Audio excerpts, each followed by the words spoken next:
こんにちは、ゆうです。はい、今回はですね、力の大会のルート解説およびちょっと新しいことをやっていこうかなと思っております。で、ここでですね、前シーズンの結果発表を皆さんの前でやっていこうかと思ったんですけども、撮影ミスで順位が取れてなかったです。46位というような形で、ちょっとね、上位1桁は全然遠く及ばずっていうような感じでした。早速ですけども、ルートの方は貼っておきます。左と右で前半、後半っていうような形ですね。で、今回ルートのところはもうさらっとこれで終わるんですけども、新しいことを何やっていくか、力の大会で重要なことって、パーティーをどのように組んでいくのかっていうのがまずは一つですよね。で、そして、そのパーティー使っていくキャラの友情ランクっていうものを上げてるかどうかっていうのが一つのポイント。友情ランク上げることで、すべてのステータスっていうのが上がっていくので、力の大会では上限が10のところまでで限界値が達成できますんで、なるべく10で進んでいくっていうのがポイントにはなります。で、その他に火ダメをいかに抑えるかであったり、どういった順番で敵を倒していくかっていうのが入ってくるんですけども、そこに大きく関わってくるのが、キャラクター的ね、どの配置で、どういった順番で敵は攻撃してくるのかっていうところだと思います。で、私がやっぱり見てて欲しい情報って何かなって考えたときに、敵の配置、そしてその敵の攻撃順番っていうものがあればですね、もっともっと戦略の幅が広がっていきますし、毎回ね、この31回シーズン目なんですけども、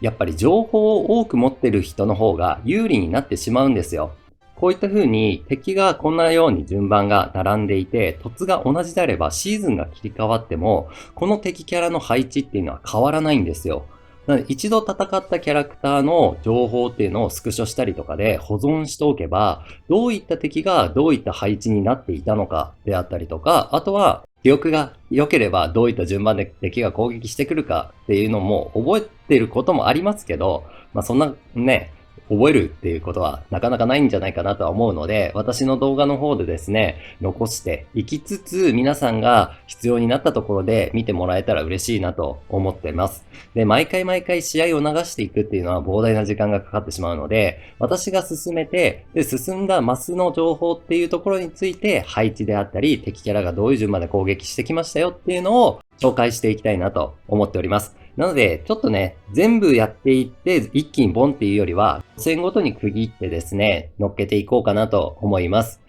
ぜひともですね、力の大会で上位目指したいであったりとか、あとは情報だけでも得たいっていう方はですね、チャンネル登録していただけたら、今シーズンだけではなく、今後も役立つ情報にはなると思いますので、ぜひ見てください。それでは、まずは私の方で5戦進めてきます。まずはじめに敵が攻撃してくる順番なんですけども、私の攻撃によって倒されると途中で消えてしまってですね、見れなくなる時もあるんですね。調べて間違いがないようにはしてはいるんですけども、もしかしたら間違ってる部分もあるかもしれないんで、そこがあった場合はご了承ください。けど、それがないようにちょっと気をつけて作ってはおります。はい。では、まずやっていきます。1マス目に関しては、バインド動く。1ターン目開始にバインドをかけてきます。ここはランダムなので、運ですね。で、ジャネンバは射撃に対して、カウンターで行動不能をつけてきますので、厄介です。ゴジータに関しては、3ターン目に行動不能プラス、次の攻撃が必殺に変わります。で、ゴッドベジータは2ターン目開始に変身をしてきます。なので、攻撃順番がゴッドベジータ2ターン目から変わってですね、ジャネンバの後3番目ぐらいに攻撃してくるような形になります。1マス目はこんな感じですね。なんで、ゴジータを3ターン目開始までに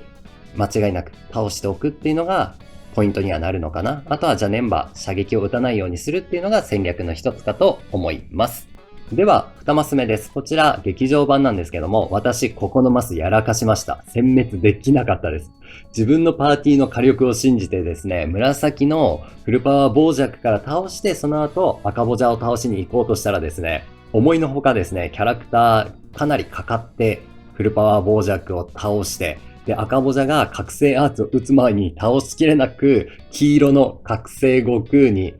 当てられました。もう本当にこれは痛かった。もう今シーズンこれで終わったと思いましたね。はい、皆さん気をつけてください。で、敵の攻撃順番なんですけども、この通りになります。なんで赤ボジャが2ターン目の攻撃の時に覚醒打ってきますし、紫ボジャが2ターン目必殺打ってくるので、この2人が気をつけなきゃいけない感じですかね。あとはそのクズ野郎と、あとはベジータがかなり防御力高いので、ここをどう効果力で崩していくのかっていうのが殲滅のポイントになるんじゃないかなと思います。私のように失敗しないように気をつけてください。3マス目になります。こちらはそこまで変化はないかな。先ほどの2マス目は極話が変身、あとは赤ボジャが変身するので、そこで2ターン目からまたね、変わってくるんですけども、ここは変身キャラがいないので、2ターン目から行動の速度が変わるものはいないかなとは思います。このマスに関してはそこまで難しくはないんですけど、ブルー悟空が打撃に対してカバチェンを持ってるんですよね。なのでそこに注意してください。なんで今回であれば緑悟空にかかってる感じですので、もし緑悟空から倒したいっていう時は打撃に行くと途中でブルー悟空のカバチェンが入りますんで気をつけてください。はい、4マス目になります。こちらはね、2ターン目に変化するんですよね。緑のブラックと、あとはトランクスが変身します。ですね、ここはビブリアンの前に来るのかな確か。なんでトランクス、ブラック、そしてビブリアン。で、最後に紫ご飯が2ターン目に攻撃順番が変わると思います。このマスに関してもそこまで注意は必要ではないようなマスなんですけども、5点が2ターン目必殺打ってくるっていうのが一番注意しなきゃいけないところですね。悟空ブラックも結構その回復しつつ耐久が高いので、で、変身トランクスも火力が高いっていうのも注意が必要な部分かなとは思いますけども、まあポイントは狙えるマスかなとは思います。今回の動画最後にはなるんですけども、5マス目、こちらですね。セル、そしてケフラ、緑が2枚の赤3枚っていうような形です。ここも高ポイントが狙える場所にはなりますね。で、2ターン目から変化がすることはないかなとは思いますけども、この緑セルが結構厄介です。このデバフをかけてくるので、こいつを最後まで残しつつ、デバフをかけてくるマスにですね、自身のパーティーを置いておくと、かなり高いダメージを受けることになりますので、このデバフ系を避けつつ、最初に倒すっていうのがいいんじゃないかなとは私は思ってますけど、まあそこは戦略考えつつ、セルのデバフがかからないマスに置きつつやるっていうのも一つなのかなとは思います。まあここもポイントは高く取れるような感じにはなるマスかなとは思いますので、皆さん戦略立ててですね、高ポイント狙ってみてください。いかがだったでしょうか。今回はですね、初めの5マスについて敵の配置、そして攻撃順番について紹介しました。戦略を立ててですね、高順位狙ってみてください。で、引き続きですね、私が5マスないし10マス次回はやった時にまた紹介していきたいなと思いますので、ぜひともですね、参考にしていただけたらと思います。チャンネル登録もよろしくお願いいたします。それでは、さようなら。